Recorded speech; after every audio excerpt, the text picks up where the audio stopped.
In this video we go to Cybertron, because this is probably one of the coolest things I've ever had on the channel. Meet the Unitree Go2 Air, a really affordable quadruped robot. So a lot of people have probably seen or heard about the famous Spot from Boston Dynamics. And if you also happen to know its price tag, then you might think that owning a quadruped robot, or let's just call it a robot dog, is something very niche, or that it is only for rich people or companies interested in doing some expensive research. And you might be right, because it is more of an industrial grade robot, which surely has an eye-watering price tag. But things seem to have changed from what I saw at IFA Berlin back in September. You can check out the short recap video on my channel. So there, MyBot Shop showcased their available robot portfolio manufactured by Unitree, ranging from small robot dogs to full-size humanoid robots, which really caught my attention because robots can be really fun and sometimes even scary. MyBot Shop is the distributor for all Unitree robots in Europe, especially the DHCH region, and this video was made thanks to them, because they were so kind to let me borrow their demo unit and have fun with it for a few weeks. So this is the entry model, Unitree Go2 Air, and it is targeted more towards consumer and educational market. The price from Unitree starts only at $1,600, but this is only the advertised price, because add shipping costs, import taxes and fees, and we are going well over $2,000. But if you want to get it in Europe, then go for MyBot Shop, since then everything will be taken care of and you get a good local after-sales support. Because MyBot Shop have their own interactive manuals for each of the available robots, and they are able to do service and 90% of the repairs locally, as well as install any additional hardware upgrades you would wish to purchase. But now let's get to the fun part. I was really thrilled and excited to have a hands-on experience with this thing, since I actually get to take it with me outside in the real world. And so it arrived in a heavy 25 kilogram box, which I had to carry around a lot, and it wasn't that easy, but luckily it has wheels so you can drag it around like a suitcase, but I often found it better and more fun to just walk the robot to my destination instead. And the robot dog itself weighs around 12 kilograms. In the box you get robot dog itself, a remote control, charger, and changeable rubber feet. To start, you just put it on a stable surface and align its feet correctly. Hold down the power button and after a few seconds it starts spinning its LiDAR.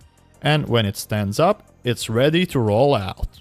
This is the remote control, which is a really basic plastic one, so no crazy space tech there. In the middle there is a cheat sheet of all the built-in moves and shortcuts. And you can mount a phone in the middle to get a live stream from the app. So right away I brought it to an outdoor park, which had a terrain with steeper climbs and different ground surfaces. And I was expecting that it would be harder to control it. But it turned out to be pretty easy, since all the automatic movement and balance mechanisms keep it steady and level at all times. And if it can't find a stable position, it will take a few extra steps to ensure that. Still, because this is not my own robot, I was being extra careful not to flip it over or break it, but MyBot Shop insisted that I should try to kick it, to demonstrate how stable it is. So I did my part to provoke the future robot rebellion. But on top of being stable, it also has obstacle avoidance enabled by default on every start. So it should be pretty safe. The obstacle avoidance is controlled by a spinning 4D LiDAR on the front, which basically makes it see all the nearby objects, even in the dark. Other than that, there aren't really any environmental sensors on the side or anything like that. The spinning LiDAR is guarded by a metal cage, as in case of falls or crashes, this will often be the first point of impact, especially for emergency soft landing. So only after a few minutes I was able to maneuver it around with confidence. And once I managed the walking part, I went a step further with the fast-paced running mode, which makes it even more exciting, since it really puts those electric motors to work. The top speed of the Go2 Air is 2.5 meters per second, which would translate to around 9 kilometers per hour, and it performs really well. But I had to turn off the obstacle avoidance in order to unleash its full potential, and it would seem like quite a similar situation as it is with drones, where you would have to take the full control and operate based on your own line of sight. Once the obstacle avoidance is off, you can see that by the front light turning its color to blue. And for better visibility in the dark, you can also toggle a searchlight. And of course things did not always go so smooth, and it did fall down a couple of times. But that only happened under more challenging circumstances, where the surface was either too slippery or the robot was not able to place its foot down correctly. And depending on the crash landing position, it should be able to get back up quickly to continue its journey. But I am pretty impressed, because it was like really stable most of the time, and these situations barely ever occurred. With the Go2 Air having a physical controller, it is actually an optional thing, since everything can be controlled via Unitree's app. There are built-in Bluetooth and Wi-Fi modules for connection, and you get a live in-app video stream from the robot. The camera quality is really not that great and serves purely for location awareness, but there is a possibility to add a better module for that. When streaming, you can switch between the camera and LiDAR views, and it is pretty cool to see the world the way the robot sees it, in a 3D environment, and the actual robot movements do correspond to the walking animation in the app. And launching those built-in moves and dances from the app is much easier than from the remote, since they are all selectable under a menu rather than using button combinations. Also, you can access some extended controls, like where you can adjust the speed and height levels for the running mode and dim the searchlight with a brightness slider. Other functionality of the app include self-diagnostics, viewing errors in case something goes wrong, and a lot of stats for nerds, with information on every motor and sensor. You can also download OTA firmware updates for the robot through the app. And another cool thing for the demonstration is the ability to create your own action sequences, with combining some of the predefined moves. So there are quite a lot of built-in tricks and moves, and some of them often made me stress, as I swear I thought it was going to tip over at some point, because some of those moves are really fast and aggressive. So here are some of the customized movements it can do. It can greet you by waving a hand, sit down like a good boy, sit down and draw a heart gesture, do a little jumping punch in the air, a forward jump from a laying position, and there is also the interesting dance, which has some pretty interesting movement patterns. And as you probably noticed, there are also different modes, like for continuous walking and running. And you can also lock the joints to do looking around without moving, just like something you might have seen from the spot. And by combining both joysticks, things got really funky. These are some strong mechanics right there. Then there are the special modes for stair climbing, and this is where things got tricky due to lack of additional sensors, as it does pre-programmed steps, meaning that there is no real-time assessment of the step placement.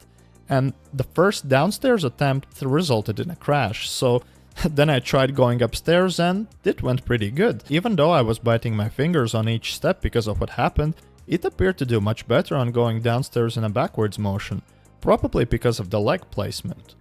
So it is capable of many things and tricks, but what about the endurance? Well, it has an 8000 mAh battery, which is good for around 1 to 2 hours of constant use, and naturally the runtime depends on how you are going to use it. I was doing steep walking against a hill and lots of running. And with that, I was able to get around 2 hours of constant use, before the last power LED started blinking. So I would say that it is quite impressive already. But you have to be really careful not to run it down to its last percent, because I was told that when the battery runs out, it might just drop down. So it's better to keep an eye on it. Okay, so naturally walking around with a robot dog is not something you see every day, and it is always interesting to see people's reactions on you just casually walking your robot buddy around the park. And the impressions are really different each time. Some people get really excited and they immediately pull out their phones to start filming, while others seem to just give it a weird look or no reaction at all. But bring this thing to a city center and attention is guaranteed, as we did just that for Halloween, because there just isn't a better time to get some impressions. Usually after doing some moves and dances, people started gathering, and in around 10 to 15 minutes there was a crowd anywhere we would go. I also often got asked, how much does it cost? So naturally people associate this robot with possibly much higher price tag than it really is. And with this, we definitely made Halloween more fun for some small kids in the city who went trick-or-treating.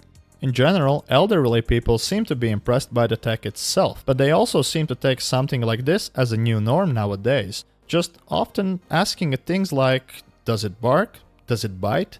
And this just seems to normalize its presence as a dog. But do animals treat it as their own? Well, it depends.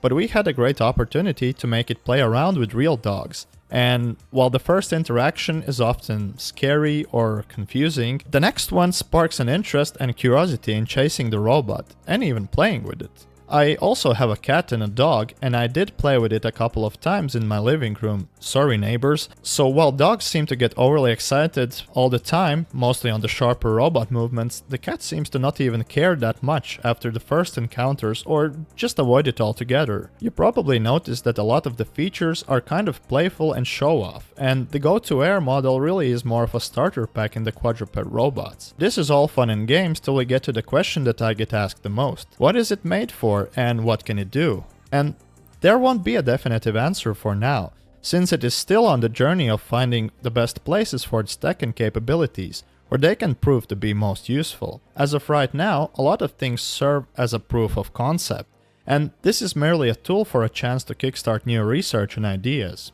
See, companies like Boston Dynamics spend a lot of time and money in research and development, making Spot more useful and adapted for specific things with special add-ons and sensors. But Unitree puts the power in your hands for just a fraction of the price, so the platform can be developed by anyone to bring new use cases to life, with the help of robot operating system and available open source libraries from Unitree.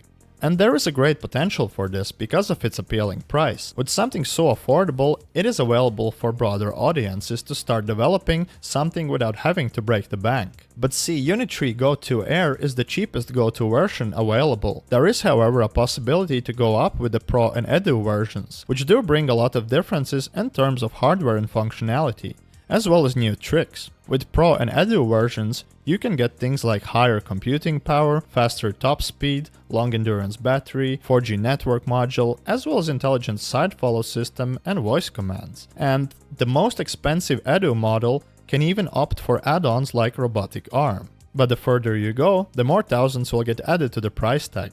So there certainly are options to make this relatively compact sized robot dog a top performer. So I just want to say that it is crazy to see the robotic industry accelerating so fast, as just a while ago we saw these sci-fi like videos with robots that we couldn't even buy, or the price tag was just too high to afford. But now we have the best industrial grade features packed in a suitcase sized robot for consumer market that we can buy for nearly a price of a foldable phone. Well, Unitree has done it. And I'm really excited and also scared to see what kind of robots we will be able to own in the next decade, and how could it improve our lives with the help of AI machine learning perhaps? Who knows? And maybe we might have the opportunity to meet other Unitree robots in the near future. So I hope you enjoyed this video, and don't forget to subscribe to see more interesting tech, and see you in the next one.